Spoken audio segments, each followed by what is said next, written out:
ceasefire deal, actually. Secretary's remarks, the 10-yard line, was on Friday, just before Sunday, President Biden's decision to drop out took place. Now, Prime Minister Netanyahu arrives in a very politically uncertain environment. I was to say, I feel dots being connected here that don't necessarily connect, but go ahead. Maybe I should, go ahead.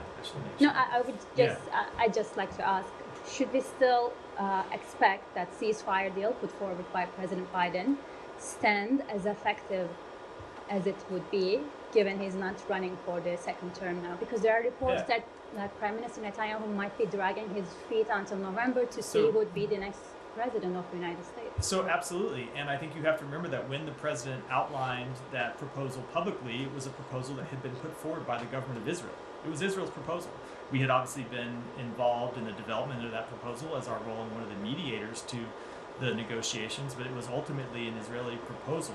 Now, as I said in response to, I don't remember whose question it was earlier, we continue to be involved in those negotiations and trying to move them forward to get them across the line.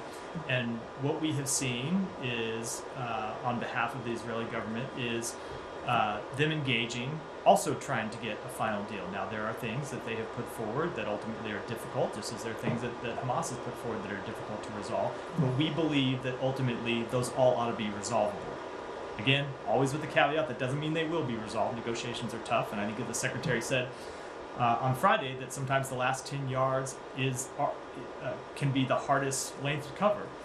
But we have made important progress, and we continue to push to try and get it over the line.